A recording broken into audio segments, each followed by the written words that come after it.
pessoal, tudo bem? Meu nome é Flávia Virgínia, sou a líder do Design Lab, um espaço de empreendedorismo e inovação do UniBH.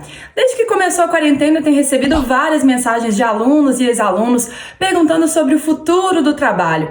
Vários deles e delas são criativos ou estão pensando até em empreendimentos para depois que essa crise passar. É claro que a gente tem que ficar de olho no futuro, mas tem ferramentas que ajudam a gente, mesmo de casa, a organizar o pensamento. E hoje eu vou falar sobre Design Thinking. Essa é uma técnica cunhada pelo Tim Brown, que é um designer que escreveu um livro com esse mesmo nome lá em 2009.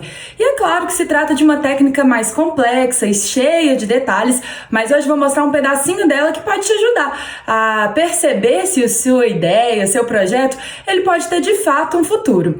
Ele basicamente consiste em você focar, aprofundar num problema. Se a gente está pensando numa mudança do futuro, em que as pessoas elas vão precisar ser mais empáticas, compartilhar mais as ideias e mesmo os negócios eles vão ter que ser mais coerentes com a próxima realidade, é preciso que a gente entenda se a nossa ideia de verdade resolve o problema de alguém.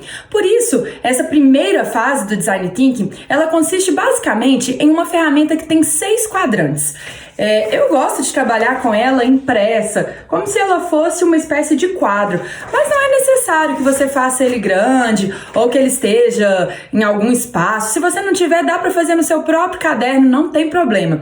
Então ele basicamente começa assim: você primeiro pega a descrição do seu problema. Se você tem uma ideia, essa ideia ela tem que necessariamente resolver algum grande problema.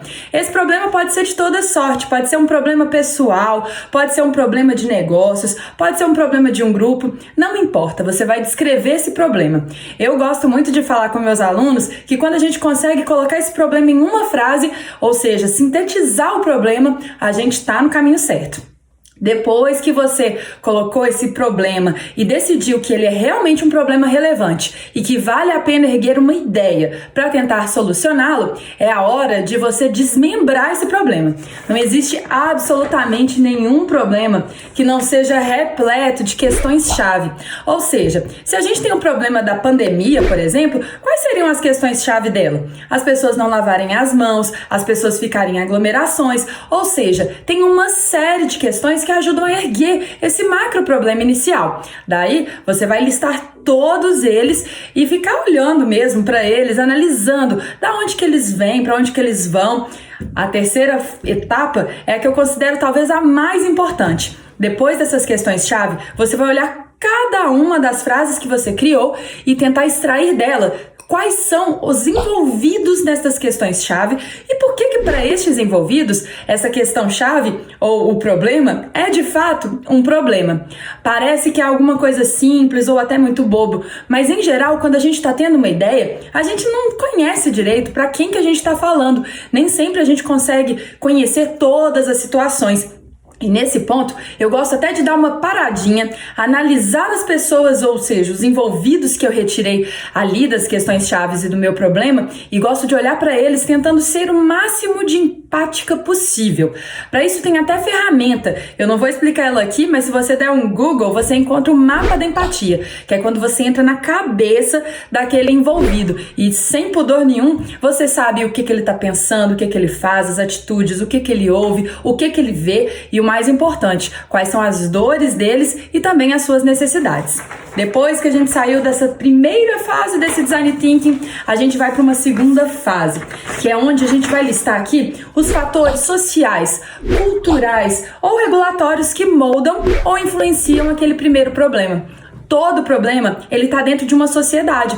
Logo, vão ter regras, vão ter normas, vão ter uma série de questões que vão ajudá-lo a estruturar. E por que a gente lista tudo isso? Para quando a gente for realmente aplicar a nossa ideia, a gente já tem em mente que a gente vai ter alguns obstáculos e alguns também pontos de potencialidades para que a gente possa realmente tirar o nosso negócio do papel.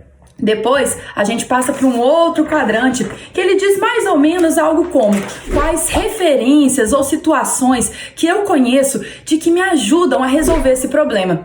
A gente sabe que os problemas são muitos e quando a gente pensa um problema para solucionar, provavelmente alguém também já pensou. E essa é a hora da gente pesquisar, saber quais são as empresas, instituições, grupos de pessoas que ajudaram a resolver aquele problema. Na melhor das hipóteses, a gente fica bastante inspirado e a gente consegue inclusive criar uma coisa nova, uma coisa que seja diferenciada ou que seja aplicada na nossa realidade. Por fim, a gente tem um último quadrante, que é talvez o mais importante, que é a hora que a gente olha para esse quadro todo que a gente fez e faz a nossa lista das prioridades. O que a gente vai realmente tentar acertar na mosca? Aí você olha lá para aquelas questões problema, eu gosto de colocar até um númerozinho, 1, 2, 3, 4, para que a gente possa ir degrau por degrau, tentando pensar como que a nossa ideia pode melhor ser moldada para poder resolver de fato aquela situação. Já pensou que no mundo do futuro, que a gente já está começando a experimentar e ver que ele está batendo na nossa porta, todas as ideias serão muito bem-vindas, mas é muito importante que a gente tenha muita responsabilidade. Por isso, nada melhor do que a gente fazer esse desenho do nosso pensamento para saber se a gente está no caminho certo. Bora experimentar? Se você fizer essa prática e quiser uma orientação, é só você mandar pra gente o seu Design Thinking que a gente vai ter o maior prazer de ajudar com mentorias, tá bom? Vamos tirar umas ideias do papel, aproveitar um certo tempo livre que a gente está tendo para ver se realmente a gente está no caminho certo, tá bom? Espero que essa ferramenta tenha ajudado. Um beijo, tchau!